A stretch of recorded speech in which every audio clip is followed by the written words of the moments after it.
Welcome to the Daily Insider here on VegasInsider.com. Kevin Rogers and Tom Cunningham with you as we'll take you through this Tuesday edition, June the 8th.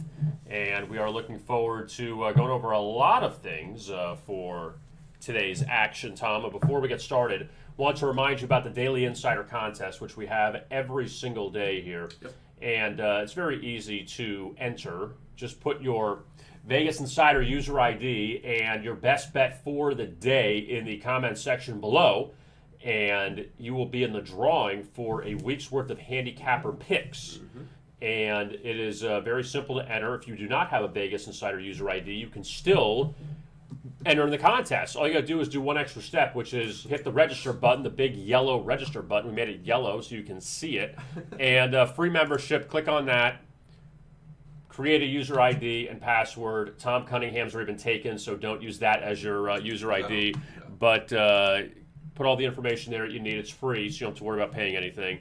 And make sure that whatever your best bet is for the night, it's not a live bet. That it can't be in the middle of the game and say, "Oh, I'm going to take no futures." Yeah, I'm going to take Milwaukee +5 in the middle of the game because they're getting killed. So no, that you can't do that. It's got to be before the game. But it can be a player prop. It can be a side, a total. It could be a first quarter bet. It could be anything of that magnitude. It just can't be a live bet. It can't be a future bet. Yep. So let's start, Tom, and let's begin with the. Let's start with the NBA from last night, and Sure.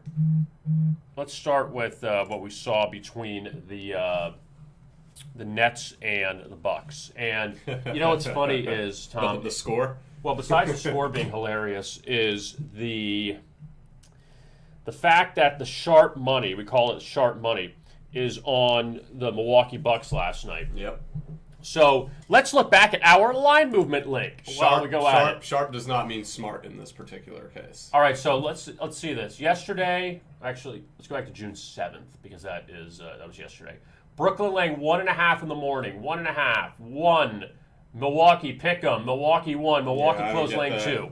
I guess they thought Harden's injury was going to affect them, but We knew he was out. Yeah, but he was also out the entire first game. Yeah. He only played 40 seconds. So the thought that you're picking Milwaukee in Game 2 because Harden is out, sorry, that's just dumb, in my opinion. No, I'm okay with you taking Milwaukee if you're like taking the points, but to then ride them, then laying 2. Look at that first quarter, Yeah. Tom.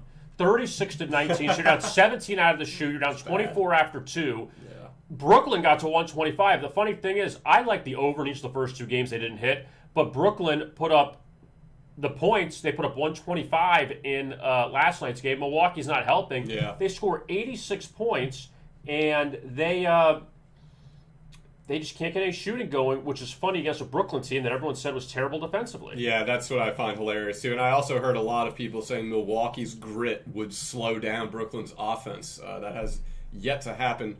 Quite frankly, the first quarter, I mean, the box score shows it, but the body language was there as well.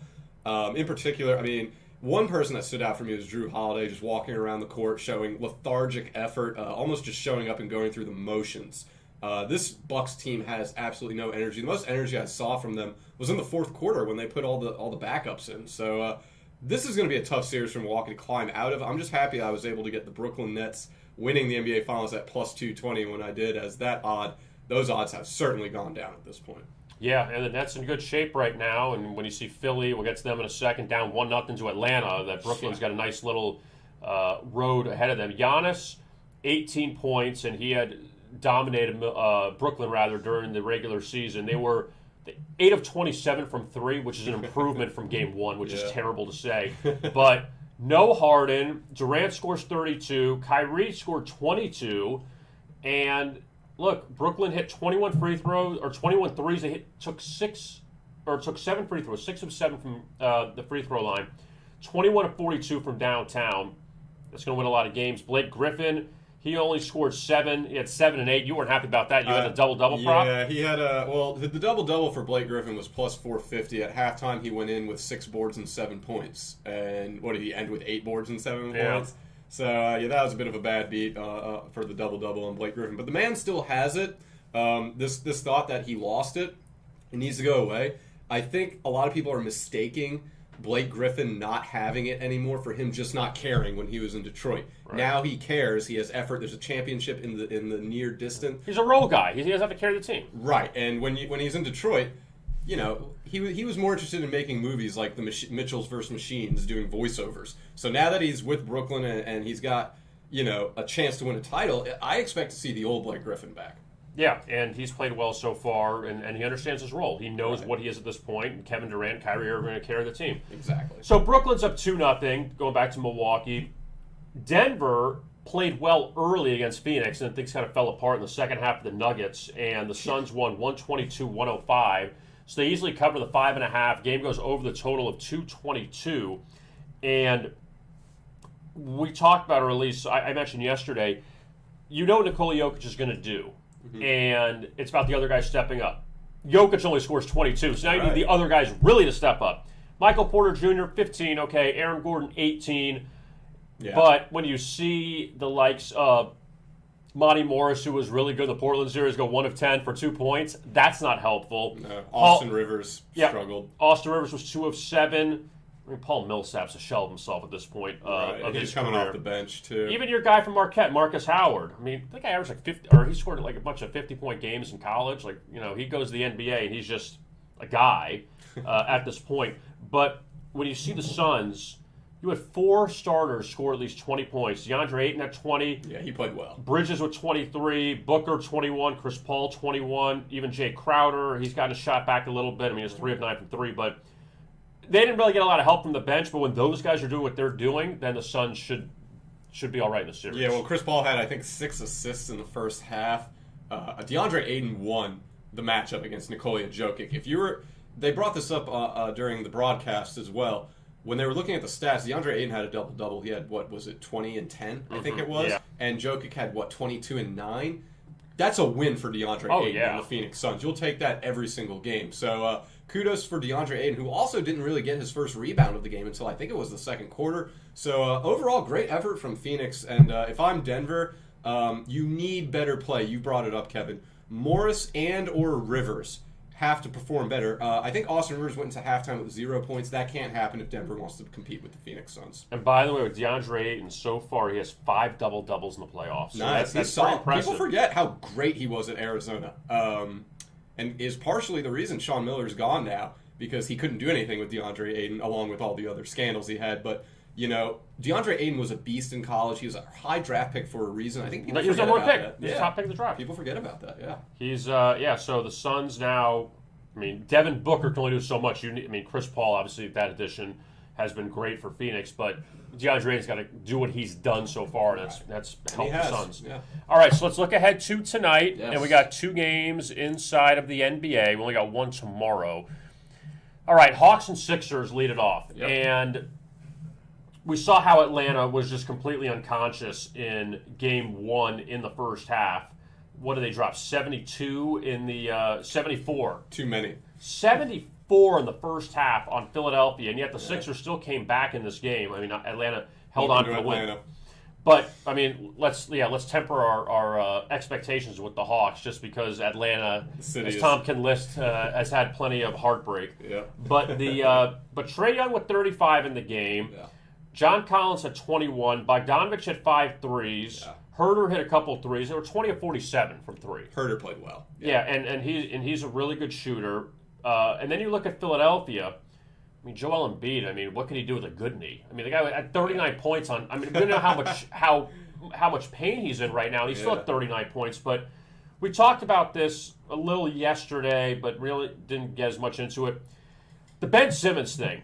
Mm-hmm. Explain this to me, please. Sure. How many times in NBA history, I'm going to guess this is very few, that someone shoots 7 of 7 from the floor and 3 of 10 from the line? Yeah. Unless you're Shaq, I don't know who else has done that, and Ben Simmons did that on Sunday. Philly, I've been avoiding them as a futures bet. They've been a favorite to fade for me for a while now, and it was mainly because Joel Embiid is just injury prone. You can't really trust him to stay healthy for the duration of an NBA postseason. I honestly think a bigger reason would be Ben Simmons can't shoot. I don't know how many NBA teams have won a title where their starting point guard shot 30% from the free throw line. That has to change, and that's a reflection of just his jump shooting abilities in general. I have no conviction in Philadelphia going far in the postseason as long as Ben Simmons is their point guard. And I know that's not a very popular thing to say because Ben Simmons is an all-star, but the man can't shoot. And if he can't shoot, that's a big problem from your facilitator for the offense. So we'll see what happens, but my expectations for Philadelphia just continue to dwindle and dwindle as each day passes. Couple of little notes here on this game. Atlanta 7-1 against the spread last 8. Yeah. Also 6-3 against the spread their last 9 on the road. And they've hit the over in 9 of their last 11 road games on totals of 216 or higher. We saw the easy over on Sunday, but also they've allowed 120 points or more 6 times during that stretch. So Atlanta's defense, not so great. For Philly, they've only lost back-to-back home games 1 time this season. Yeah. So we'll see if the Sixers bounce back tonight. Yeah, it's tough for me to pull the trigger on the Hawks, but they have seen the underdog win the first quarter of 8 of 9 postseason games, and they are plus 160 to win the first quarter. So if you like the Hawks, I think that might be a little bit better rather than them having to win this game because that comeback was very close to coming to full fruition for Philadelphia in Game 1. I'm not so confident Atlanta gets the job done in Game 2. Some player prop bets I really do like in this one is we got a couple here. Bogdan, I get the Bogdanoviches mixed up. Bogdanovich for Atlanta. He has made 4 or more three-pointers in 9 of 12 games. You can get him for over 3.5 three-pointers at plus 110, so I would consider that. Now looking ahead to the second game, Clippers and Jazz, that's the last semifinal to get started, and we saw how LA rallied past Dallas. They finally won a home game. They are 3-0 in the playoffs on the road. And now they go to Utah to face the Jazz, who are rested. Mike Conley's a question mark for tonight. But I did put out, and I'll just tell you, you can still watch the video if you want, but I'll tell you here on the live stream. My best bet for this game, Utah minus 1.5 in the first quarter. Yeah. Now, here's why. Utah, in the 5 games against Memphis, granted the Jazz are a top seed and Memphis is the 8th seed, but still, Utah led by 7, 9, 12, 3, and 20 at the end of the first quarter in each of the first 5 games against Memphis.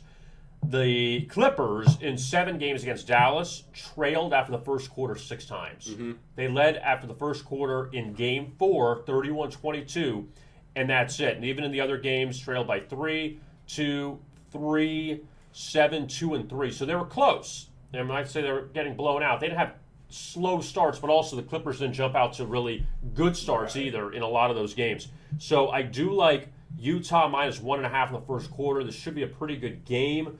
And also, one of the matchups this year, no Kawhi, no Paul George, and the Jazz won at Staples Center. Jazz won the first game at home as a dog way back early in the season. Clippers won the last meeting at Staples. So, again, take what you will from those games. But, yeah, we should see. It should be a pretty interesting series. Well, going to your first quarter theory, the Jazz have won the first quarter in 8 straight games. So there is that. One thing picking a winner for this game, I think Utah will win. I'm not going to bet it, though, because Utah has actually lost Game 1 6 straight times. And that, look, we don't know how far that goes back, also considering that Game 1 against Memphis, they did not have their best player, Donovan Mitchell. But it is a trend that Utah, they don't start series well in the postseason. They've lost 6 straight Game 1s. The point total, I would probably stay away from that as well. The last 3 meetings between both teams has failed to go over. However, Utah has gone over in 5 straight games, so you have some crossing trends, no real traction that sticks to that. My best bet, I'm going to the prop again here, player props, Royce O'Neal to hit over 1.5 3-pointers in the game. So he only needs to make 2 shots from beyond the arc. That is even, plus 100. Royce O'Neal has made 3 or more 3-pointers in 4 straight games. So that's my best bet.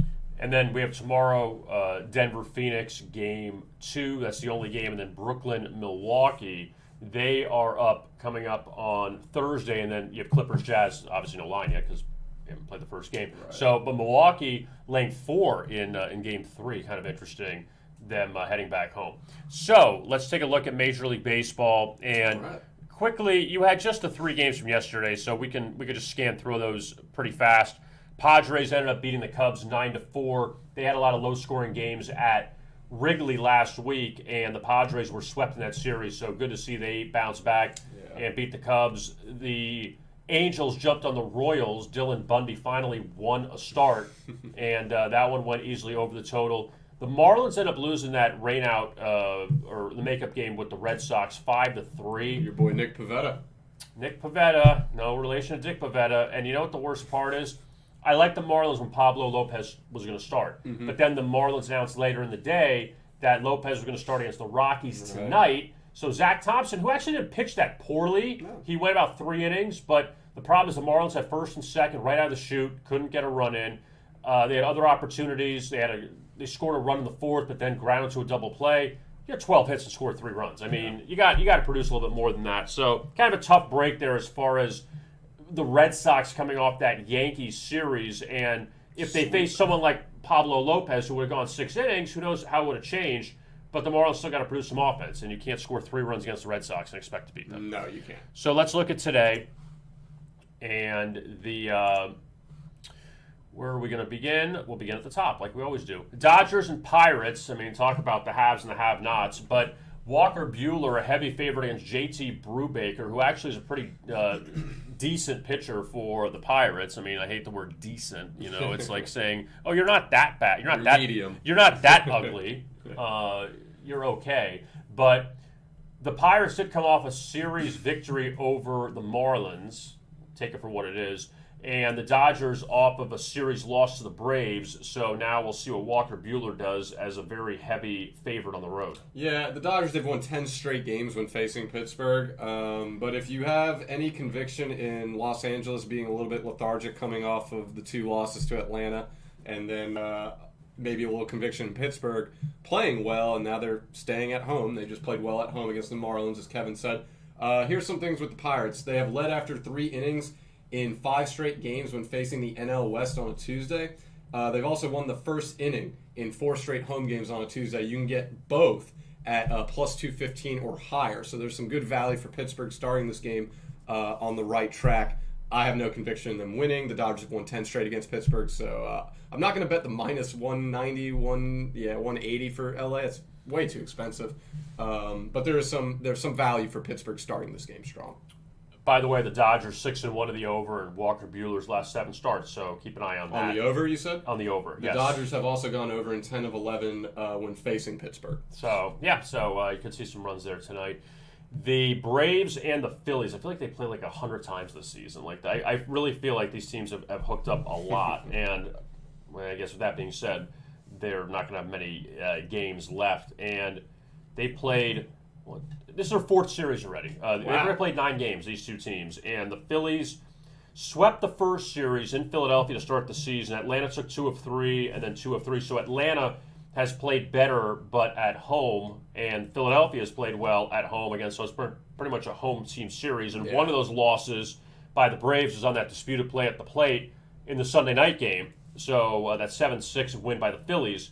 So the Phillies tonight, they throw out Aaron Nola against Drew Smyly. Yep. And Nola coming off a win in his last start against the Reds, and that halted a 4-start winless streak for him. And he gets to see the Braves. Last time he faced the Braves was on Sunday Night Baseball. In the last series, he got tagged early, 5 earned runs in 4 innings. He beat the Braves earlier this season. I feel like his numbers with the Braves are pretty up and down when he faces them. But Atlanta, like we mentioned, they beat the Dodgers twice over the weekend, and the Phillies coming off a series win over Washington. So the underdog has covered the run line in 5 straight games between these 2 teams. Atlanta is the underdog, so that would imply a close game here.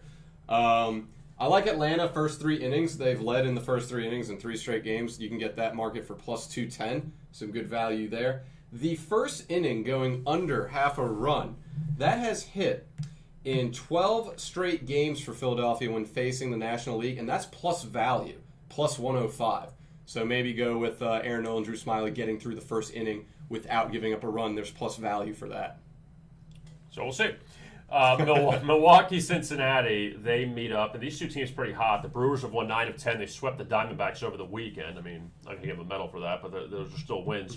And the Reds actually swept the Cardinals in St. Louis in the Sunday game. They were up 7-0 early. Cardinals scored 7 to tie it. Then the Reds got 1 at the top of the 9th, and they won 8-7. So the Reds coming back to life a little bit. They've won now 6 of their past 7 games. Yeah. Sonny Gray goes for the Reds, and he's coming off a loss to Philadelphia last time out. He's just 1-4 in the season. I mean, ERA is still below 4, but he has not been really sharp. He had one good start against Steven Strasburg and the Nationals a few times ago.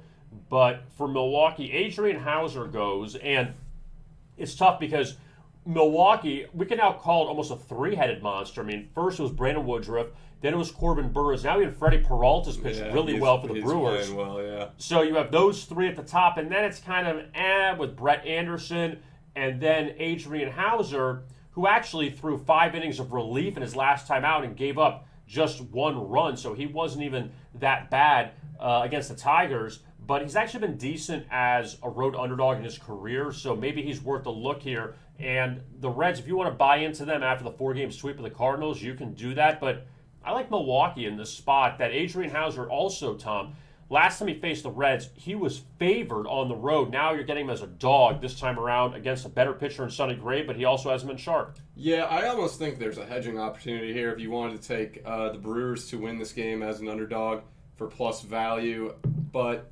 take Cincinnati to start the game strong. Because Cincinnati, they've won the first inning in 3 straight games against Milwaukee at night, plus 250 there to win the first inning. When you have a pitcher like Hauser going in, who is coming in off of relief, you wonder how long he's going to last in this game. I think he'll be fine, personally.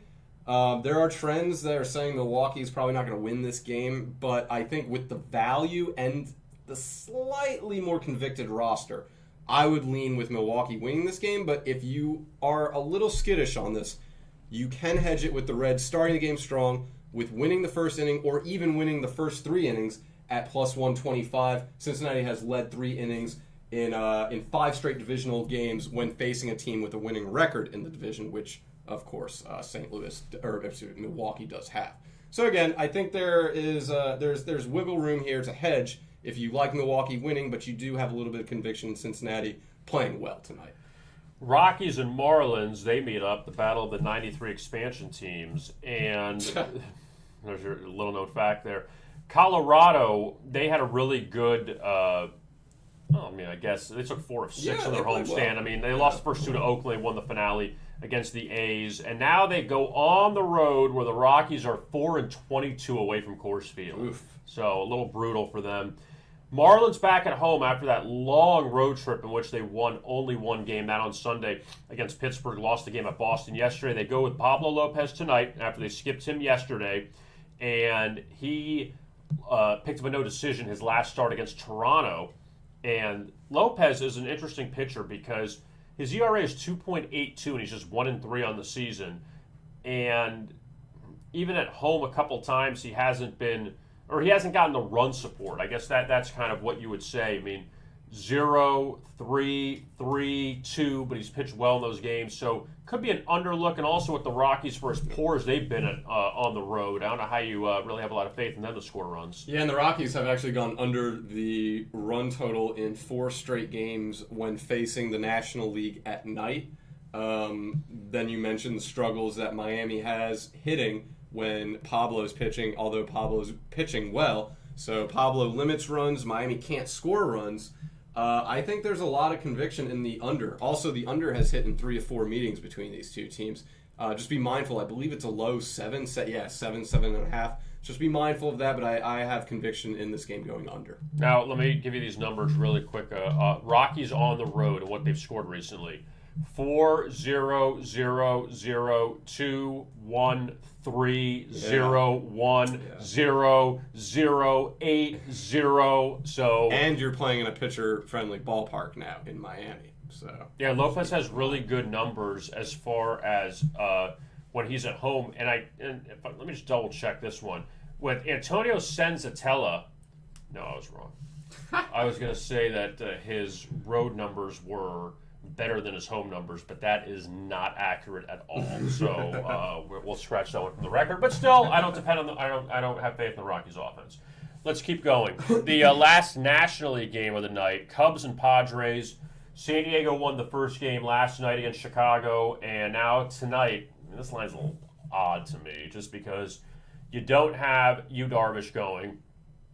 you don't have, well, I mean, Blake Snell's been up and down, but now you have Dinelson Lamet on the mound, who was really good last year, but then got hurt. And he started against the Cubs last week, lost 6-1. ERA of 2.50. Zach Davies may not be great, but my God, that's a heavy number for the Padres to lay tonight. And the Cubs, they've won 7 of 8 when facing the National League as an underdog on Tuesdays. So there's a trend there for the Cubs covering the plus 150 money line that they've been given. Look, the Padres are a tough team to beat at home, though. They might have the best home record in all of baseball. I'll have to double check that. They're right there, though, with being the best team in baseball when playing at home. So it's very tough to bet against San Diego at home, but I do think if you were, the Cubs have a pretty good value to test, and they do have trends backing them that they can win this game tonight. So I have a little bit of conviction in the Cubs in terms of their value, but I'm not betting against San Diego at home, so this is a game I will pass on. And also, Zach Davies pitched for the Padres last year, so you always have that question about the familiarity. Right. That is it more the familiarity with the pitcher and the hitters, or is it the hitters knowing? And Davies, again, was only there for a year, so it's not like he was there forever. Now, let's go to the American League, and Seattle-Detroit is the first game there at Comerica Park. The Tigers swept the Mariners when they last played in Seattle, and that was when Spencer Turnbull threw a no-hitter in one of those games. Yep. So one of the 27 times the Mariners have been no-hit this year. So now the Tigers are back from a road trip, which they lost 3 of 4 to the White Sox. Only win came by a run. Last time the Tigers were at home, they swept the Yankees, all as heavy underdogs. And now Matthew Boyd is a slight favorite, which we have not seen all year, and Marco Gonzalez making his second start off the IL. And he actually was all right his last time out. Only went 4 innings, and that's kind of easing back in. Right. And he gave up 2 hits, struck out 6. Oakland scored 10 runs in the final 3 innings to win that game 12-6. Yeah. But you're getting Marco Gonzalez here as a short dog. I mean, I can see Seattle winning this game. They played a little better on the road. I just can't lay it with Detroit. All right, we're on the same page here. Detroit, they've lost 9 straight home games when facing the AL West on a Tuesday. I think Seattle is the better team. I think they have the better pitcher on the mound. They have the better value. So I have no arguments from my end if you want to take Seattle to win this game. Just be mindful Detroit has led after 3 innings in 4 straight games when facing Seattle at night. That is plus 130 if you want to take the Tigers to win the first 3 innings. Feel free. I like the run total going under. The run total has failed to go under in 5 straight games played between these two teams. Also, keep in mind, Detroit has gone under the run total in 8 of 9 home games when facing the AL West. So I think there's a lot of conviction in the run total going under here, especially when you get Marco Gonzalez on the mound, a good lefty. I like Seattle winning this game as well. Houston and Boston meet up for the 2nd straight week, and the Astros beat the Red Sox 3 of 4 at Minute Maid Park last week, and a couple low-scoring games after Houston won 11-2 in the opener, and Red Sox have won 5 straight, so they're on a roll Swept here. the Yankees. Yeah, and they're back now, and the Astros have played well also. They took 2 of 3 against the Blue Jays in Buffalo, took 3 of 4 against Boston, and now the 2 pitchers going tonight, Tom, it's very interesting because both of them pitched well against the other in last week's series. Framber Valdez, the lefty, he goes for Houston, 7 innings, 10 strikeouts in a 2-1 win last week against the Red Sox. But on the flip side, Martin Perez, the former Texas Ranger, he went 5 innings. I mean, not as solid numbers, 4 strikeouts, 5 hits. Or what am I looking? I'm looking at the wrong freaking game. No wonder why. That's wrong. Hold on a second. Here it is. Strength. Martin Perez, 7 2/3, 6 hits, no runs allowed. So 5-1 win. That was in the finale to avoid the sweep. So now you wonder, okay, are they both going to pitch well again? That total is at 10 tonight. So after we saw some low-scoring games between them, that's a very high total at Fenway.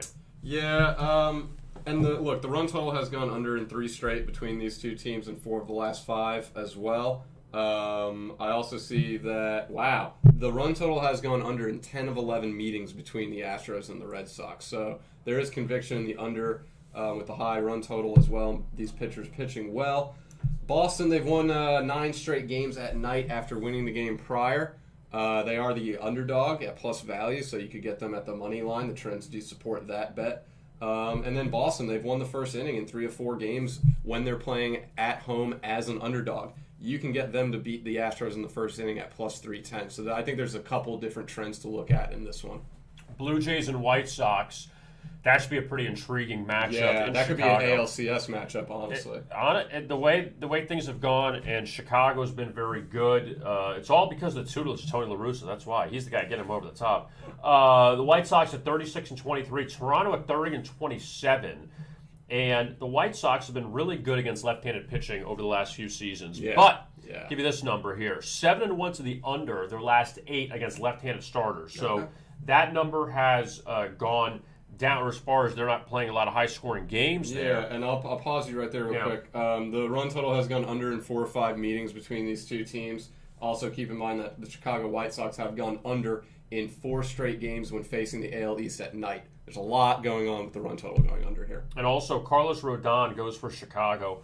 Since he no-hit the Indians back in mid-April, here are in the 3 home starts he's made since then, the White Sox have scored 3-1-0. So not a lot of offense there, and Rodon is 5-1 to the under his last 6.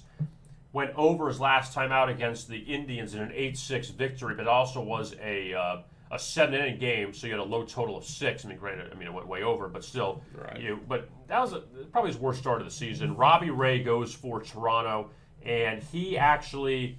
It's a strikeout machine. Yeah. Former Arizona Diamondback. He had 9 strikeouts his last time out against the Marlins. And he's a guy that he's up and down. You don't know which guy you're going to get every night, but he's actually been more of a positive for Toronto than he was in Arizona last year, or last few seasons. Two things with the Blue Jays, if you fancy them at all, some markets to consider. Just the straight-up money line. The underdog has won 5 of 6 played between these two teams. Toronto is the underdog tonight.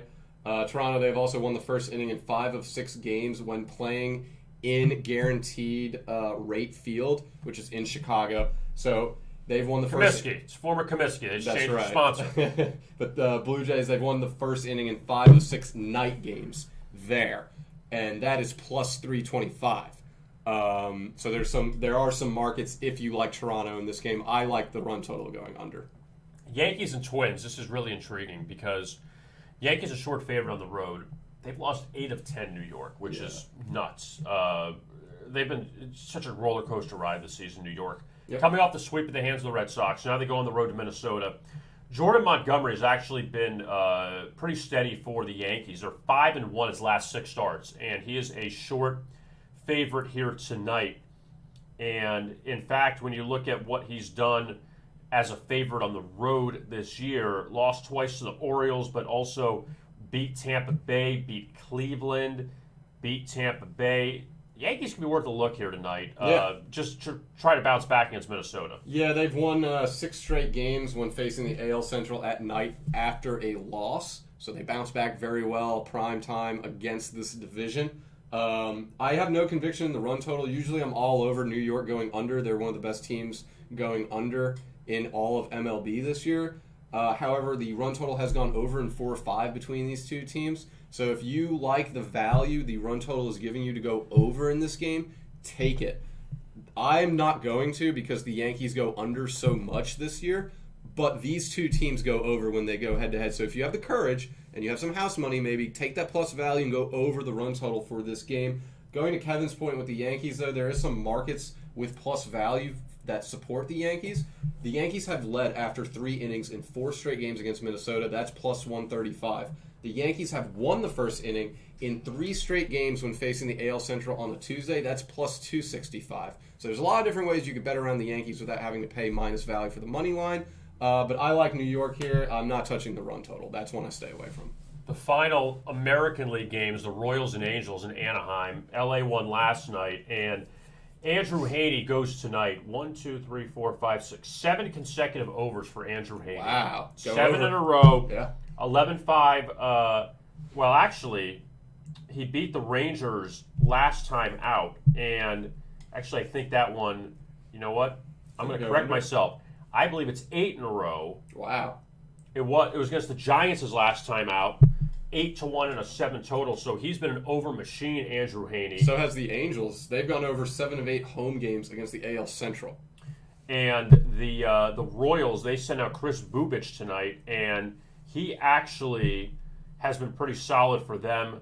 Last 4 outings, Royals are 4-0 in those games. Only one of those came on the road against Minnesota. But last time I was a little shaky, but before that he allowed 3 earned runs in 3 starts. So not a bad young pitcher for the Royals. They have a lot of these young guys pitching at this point. But, for Haney, that over streak is pretty remarkable. Yeah, the first inning has also gone over half a run in 6 straight games for Anaheim when facing the AL Central. So there's a lot going on with the run total going over. Also keep in mind, because we're talking about this particularly with Anaheim and their pitcher tonight, Andrew Heaney. The Royals, okay, Anaheim has lost the first inning in 3 of 4 games when favored on Tuesday. So take that with the Royals at plus 320 to win the first inning if you are convicted like we are that Andrew Haney will go over and he will probably get rocked early. So if you have that in the back of your mind, plus 320, Royals win the first inning, that to me would be your best bet. Otherwise, I'm probably staying away from this game or just taking the over. But the over is expensive, Kevin. I think it's like minus 120 or something like that. Well, and also the Angels, 25 runs the last 3 games. So the offense has picked up. Still no Mike Trout. And even looking at the numbers with the Angels, it feels like whenever he's not pitching tonight, but I'm just making this point. Whenever Shohei Ohtani pitches, that's when you take the under. Okay, and we're looking a little ahead. Yeah.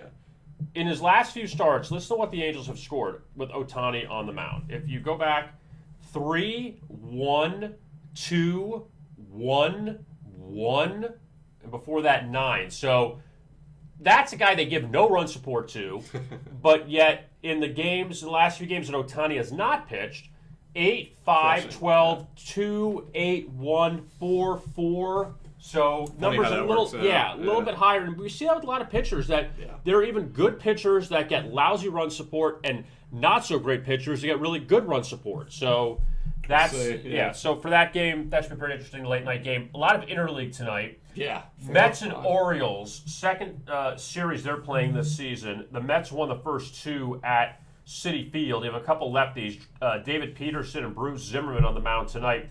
Mets took the last 2 at San Diego.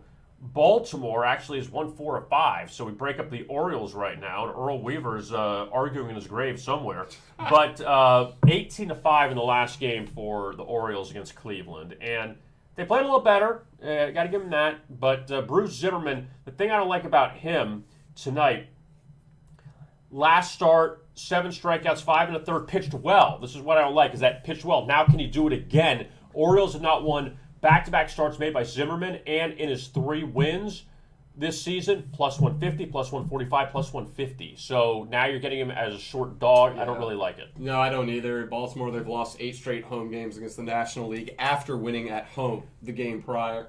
But if you do have any conviction, Baltimore, they've led after the first 3 innings in 4 straight. 3 of their last 4 games when facing the Mets at night. That's plus 155.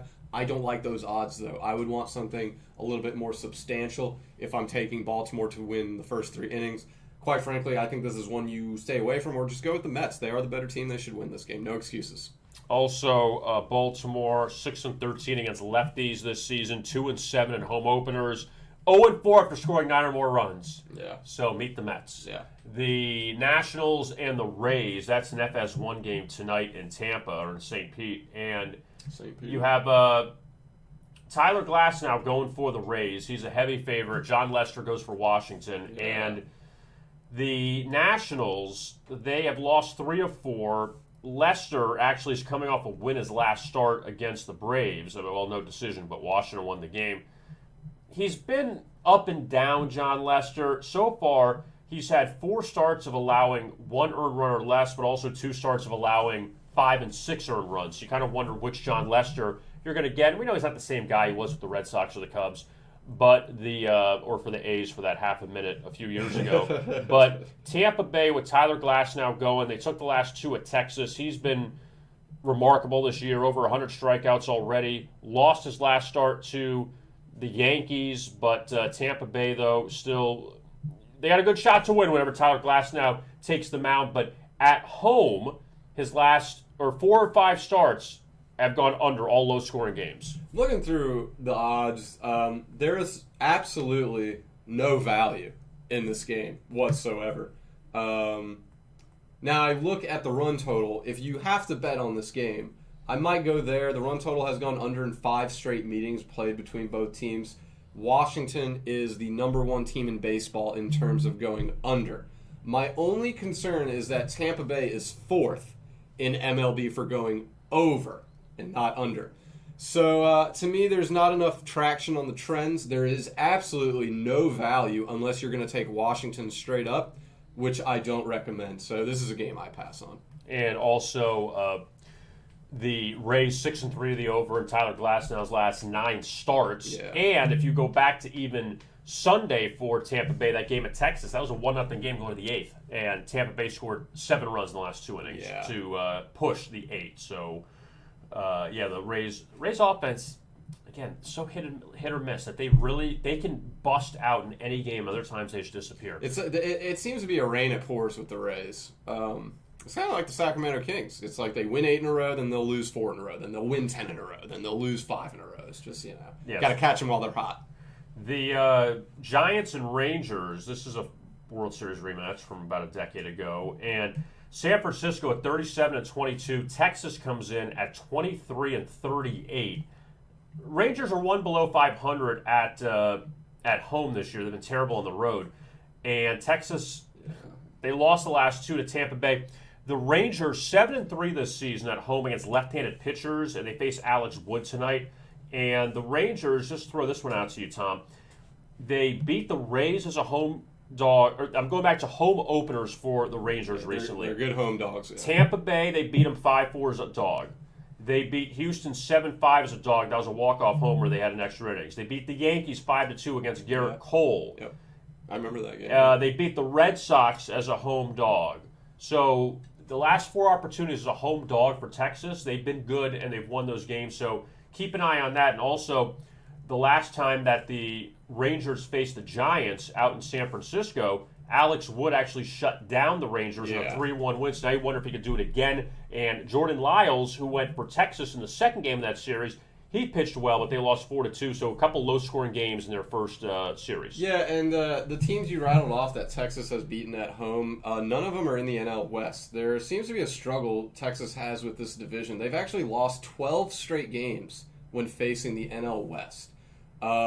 Also keep in mind that the Rangers, they've trailed after 3 innings in 6 straight games when facing a team with a winning record in the National League on a Tuesday. Plus 115 Giants win the first 3 innings. There is some value there. I don't want to touch Texas as much as, and Kevin, you know how much I love Texas at home as an underdog this year. I always speak highly of them. This is one I'm not going to touch. I have too much respect for Alex Wood and the Giants, as you know. And then I see that Texas has lost 12 straight against the NL West. Now, to that, when someone sees that a team has lost 12 straight games, someone's initial thought would be, okay, they're due to snap that 12-game losing streak. This is the professional level. They should be, they're due to win a game, right? So this would be, I think, if you are to go against the grain and go against Texas's struggles against the NL West, I think tonight would be the night to do so. Now, I was tallying something up. Okay, so hold on a second. Let me make sure I get my numbers right here. By the way, to your point about Texas against the NL West, so it's not like saying, oh, going back here. This year they're 0-8 against the NL West. Wow, yeah. Let me make sure I get my numbers right. 3, 5. Yeah, they're 0-8, and in those 8 games, they've scored 3, or actually have gone under the total in 4, 5, 6. So 6-2 to the under. 6-2 to the under, and 0-8 against the NL West this year for the Texas Rangers. Yeah. So something to keep an eye on. And again, it goes back to like that Boston-Houston matchup. That are you going to have the same outcome? And that, granted, that was a week ago, and Texas-San Francisco played a few weeks ago. But are you going to have the same outcome again, where Alex Wood pitched well against Texas last time he faced him? Is that going to continue again in the second meeting? So 2 more games to get to in interleague. Cleveland and St. Louis. Shane Bieber goes for the Indians. Cardinals coming off that awful home series against Cincinnati. So now they get another Ohio team this weekend, or coming up this week. And Bieber is actually, look, I've said this before, that he's got a really good record, and it's not even the Cy Young type numbers he put up last year. That Bieber had a 1.63 ERA last year, 3.08 this year. He's still a dominant pitcher, but he's also had games where he's allowed 3 runs or more now already 6 times in his last 9 starts. So that's something you got to keep an eye on. And you wonder what the Cardinals, 2 things, Tom, coming off the 4-game sweep at the hands of the Reds, and also Carlos Martinez, who got racked in that Dodger game last week when they gave up the 11 runs in the first inning, how he's going to pitch now. So with the Cardinals as the underdog at plus 145, I'm okay with that. The Indians have lost 7 straight at night when facing an NL Central team with a winning record. So they struggle against good teams in this division at night. The Cardinals, they've led after 3 innings in 5 straight home games on a Tuesday night. That's plus 225 there. You mentioned the run totals. The run total has gone over for St. Louis in 7 of 8 home games when facing the AL Central. So I think you can maybe go over the run total here, kind of back the Shane Bieber stats you were giving earlier and the Carlos Martinez struggles that you brought up as well. But with the value and the trends, and I just think they're the better team overall, I think St. Louis would be a good play here tonight. Arizona, Oakland, they wrap it up. And Chris Bassett, a heavy favorite tonight against Arizona. And the Diamondbacks were swept by the Brewers this past weekend. And what's funny about Arizona is their road record? it's not as funny. 9-25, I mean, shoot, that's better than Colorado's, like 4-20 something. But the Diamondbacks actually were somewhat competitive in that series against the Brewers, even though they lost all 4 games. They faced 2 elite pitchers and 1 upper-tier pitcher, up-and-coming pitcher, Freddie Peralta. They faced Peralta, Woodruff, and Burns in the final 3 games of that series. So there's not much you could do there if you're the Diamondbacks. Now you get Chris Bassett and the A's. Bassett won his last start against Seattle, and the A's actually come into this game, Tom. They have recorded 4 consecutive unders against the Angels in their last home series, and actually are now on a 6-1 under run at home. So you kind of wonder if the pitching is going to keep up, or the lack of hitting for Oakland is going to keep up at home. The thing that concerns me with that is that the run total has gone over in the last 2 meetings between these 2 teams, but you also take that with a grain of salt because that was early April. Yeah. So I'm not too sure how much I have conviction in the run total going over in this game. I do like the under. Like you said, Oakland's gone under in 4 straight home games. Arizona's lost 17 on the road. So you could do whatever you want with that. I don't think that it gets easier going to Oakland against a good team. So I'm not sure today would be the day that I take Arizona to break their road losing streak. But at the professional level, they've lost 17 in a row. It's coming soon. So just be mindful that Arizona, as an underdog on the road, you might want to start eyeing sooner rather than later. Because 17 in a row on the road, look, they're pros. It's going to stop at some point. You would think, unless we're living in an anomaly where it's like the old Orioles, where they lost like an insane amount of games. So I don't know. I'm going to stay away from this one, but I think the best thing to do is to keep an eye on Arizona on the road, especially in this series, and just let them marinate a little bit and see how they're performing. Kevin, you brought up the fact they played well against Milwaukee. So like, if you want to take Arizona tonight, feel free. They're due for a road win. I'm just not taking them tonight. I mean, they were competitive. I don't 4-2, yeah, but against good pitchers. Against you brought up. really good pitchers. So look, I don't hate Arizona right now, mainly because I think they're due to win a road game, and like they played some good pitching lately. So I think they'll break through eventually. I'm just not going to wager tonight, but it will come soon. I do believe in this series against Oakland they'll get a win. I think I asked this a while ago, and I don't know if you remembered or not. Tell me when Arizona last won on the road. The last game they won, exactly. Can't tell you. The Madison Bumgarner no-hitter. That's right. The no-hitter. The no-hitter. Not the yes-hitter, the no-hitter. April 25th was the last time Arizona won a road game. And that was when Madison Bumgarner was pitching well. Now he's hurt. But April 25th, that is flipping insane. How long amazing. Ago? The difference Chase Field makes for that lineup. It's crazy. But even at Chase Field, like they lost 2 of 3 of them. Let's stay on this really quick before we get to the hockey. Arizona, 2. I'm going to go back 3, 5. Since the beginning of May, they've won 6 games.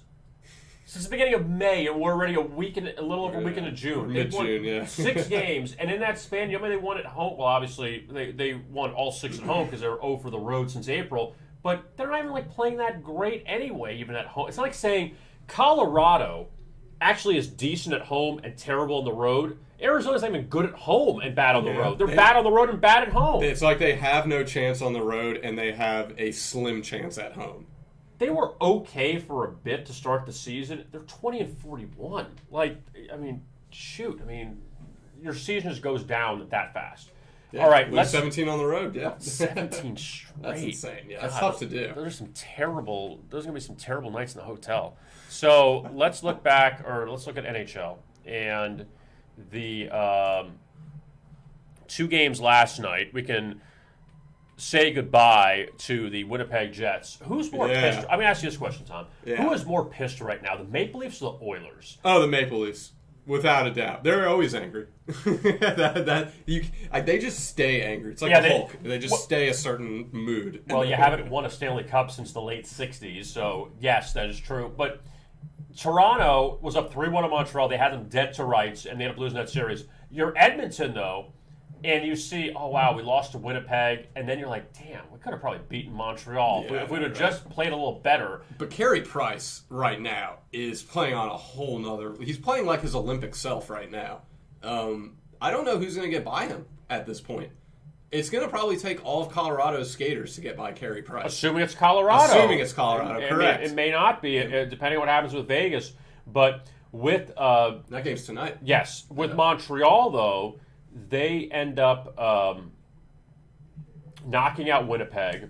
And for the Canadians, when you look at what they've done since being down 3-1 to Toronto, they've allowed 3-2, 1-3, 0-1-2. And Price is killing it. And for Winnipeg, what a freaking tank job that is. I mean, seriously. Well, they lost their best player because he couldn't keep a cool head either. No, it's Scheifele. Yeah, and that put him in a huge hole. Their best player was out for the next 3 games.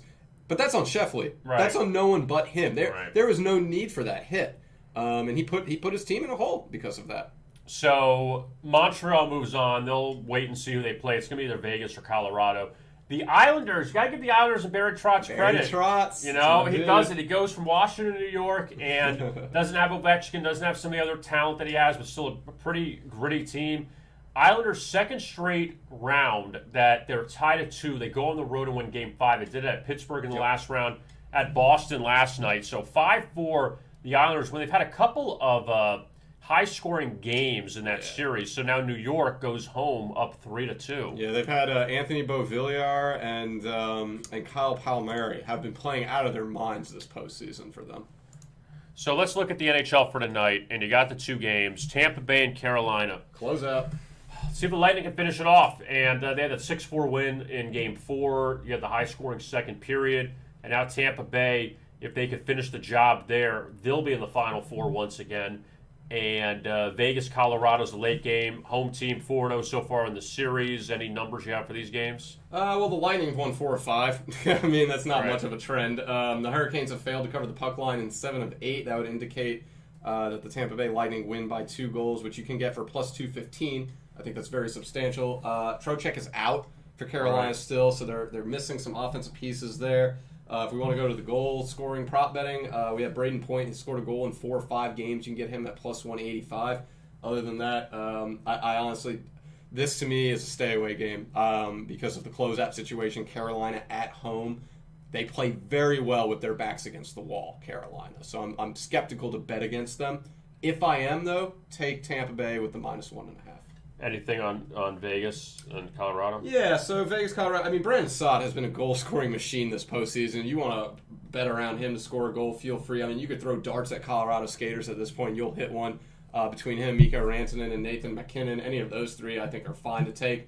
Going to Brandon Saad, he scored a game in 5 straight games. He scored a goal in 5 straight games when Colorado is the favorite. You can get him at plus 245 to score a goal. Jonathan Marcel had a hat trick the other night. He has scored a goal in 2 straight games at plus 210. You can get him to just score 1 goal. Doesn't even need the hat trick. Other than that, look, if you want to go to the goal total going over, I think that's fine for plus value. The goal total has gone over in 4 or 5 games for Vegas after winning the game prior. So it is plus value to go over 5.5 at 100. I don't have a ton of conviction in it. I think I would probably go with one of the Colorado skaters to get a goal in this game. And then Boston, the Islanders, they continue their series or finish it off if it's New York's case, coming up on what's today? Wednesday. So or today's Tuesday, but Wednesday's the next game. Yep. So that's the look there at the NHL. I want to remind you about our pick packages we have at VegasInsider.com.